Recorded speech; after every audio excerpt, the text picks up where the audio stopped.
I tell my kids, you're going to get good breaks, you're going to get bad breaks. I don't want to hear victimization. Listen, sometimes things go your way, sometimes they don't. Head down, fight through it. Nobody wants to hear you whine. LeBron's had some bad breaks in the NBA. Number one, he got drafted by Cleveland. In any sport, that's generally not good news.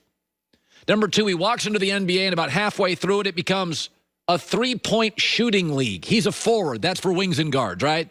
That's not great for a 6'9.5" freight train.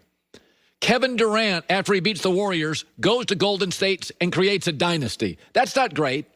Oh, by the way, he goes to the finals once in Cleveland. Kyrie Irving and Kevin Love both get hurt.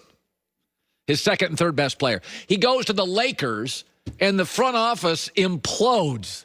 He's had some bad breaks he's had to overcome. This year, he got the breaks. The dynasty broke up. The Clippers got knocked out of the playoffs. Anthony Davis is the healthiest for the longest stretch of his entire career. And in the finals, the Miami Heat have kind of fallen apart. He got a young team. Goran Dragic is out. Bam is playing 75, 80%. Finally, LeBron got some breaks. Now, he took advantage of those breaks. He right now leads the Lakers in points, rebounds, assists, and everything. And it is still absolutely remarkable that if you take LeBron off this Laker roster, it's the 2017 New Orleans Pelicans.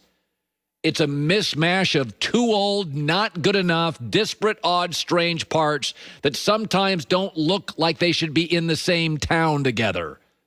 But he makes it work. He is the leader of the only, singularly only veteran team that did well in the playoffs. Milwaukee folded. Houston folded. The Clippers folded. So it is still absolutely remarkable. But he's had a career drafted by Cleveland. KD goes to the Warriors, becomes a three-point shooting league. Lakers implode when he gets there. Goes to the finals. Kyrie and Kevin Love both get hurt. He's had bad breaks. He's had really bad breaks. This year, he got all of them, and he has taken advantage of them. And last night, with about 6.5 minutes to go, Rondo, LeBron, and Anthony Davis, the veterans who are all elite defenders when they want to be, clamped down on the kids.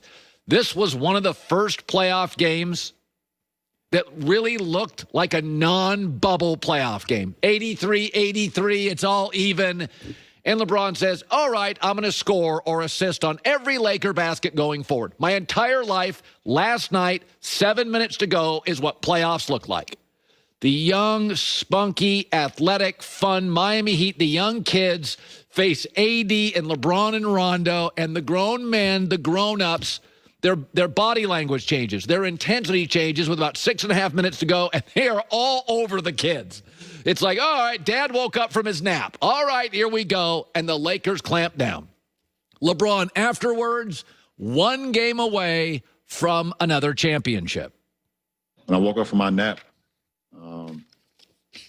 this morning after our team meeting, I just felt that vibe. I felt that pressure.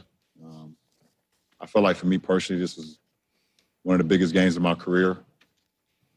And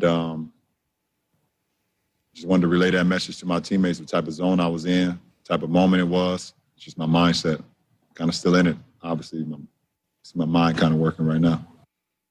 One game to go, one more title, third team, fifth head coach to the finals. The greatest professional basketball career, I didn't say player ever, about to be culminated in the bubble. Then he flies home out of the bubble.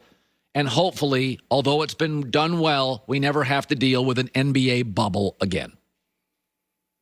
Well. Let's talk about the Dallas Cowboys if we could for a second. You know, there are certain people, politicians and cult leaders, who are really good at looking you in the eye and lying.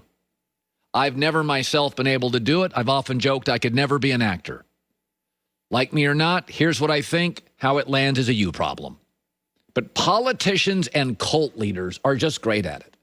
They're just selling you stuff they know is not true.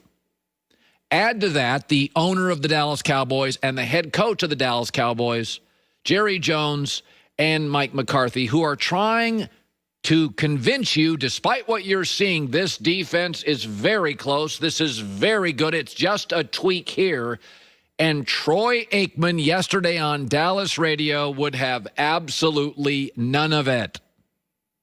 To me, I'd be embarrassed as a player to put that kind of performance on film that's going to be seen by your peers for the rest of the season. It was just not very good. And I know Mike Nolan is in the firing line right now. But, over the years, you could always point to the way that the Cowboys played defensively. I mean, they played with great effort. They just flew around 11 guys and didn't always play great, but it was always there on film as far as the effort level. And, I mean, I didn't see one guy on defense that I'd say had a good game. And the last touchdown that Odell Beckham scored when they'd cut it to 3 points, they had all the momentum. If they make a stop there defensively, they probably win the game. There's almost a certain art to it, to be this delusional and try to convince us of what we're seeing is not true. As Troy pointed out, on that reverse to Odell Beckham, there were multiple Cowboy players just sort of jogging like it was practice and they weren't in really good shape in Oxnard yet. It was brutal. It was brutal. There's a delusion to it. We have an owner, his son, and the head coach, and nobody is buying it. The players aren't buying it. You can tell they're not engaged. You can't fool the athletes. They know who's to believe in.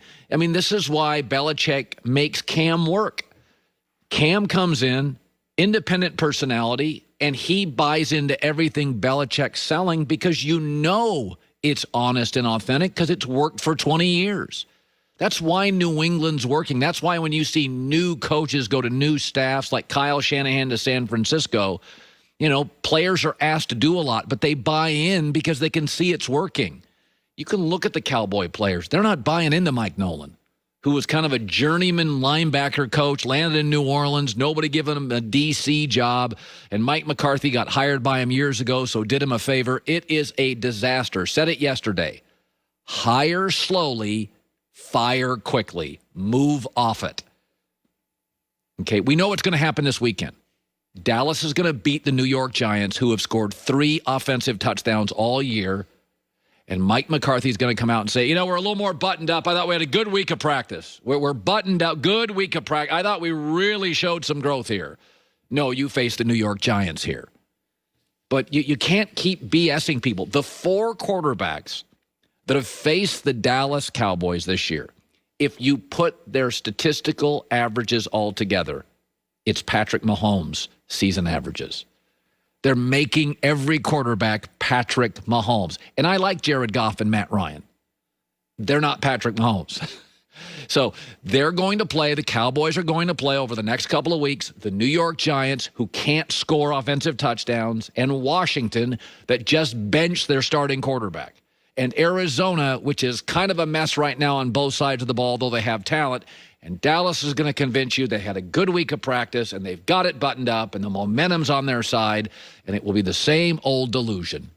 They're trying to convince us, like politicians and cult leaders, something we know is not true is definitively true.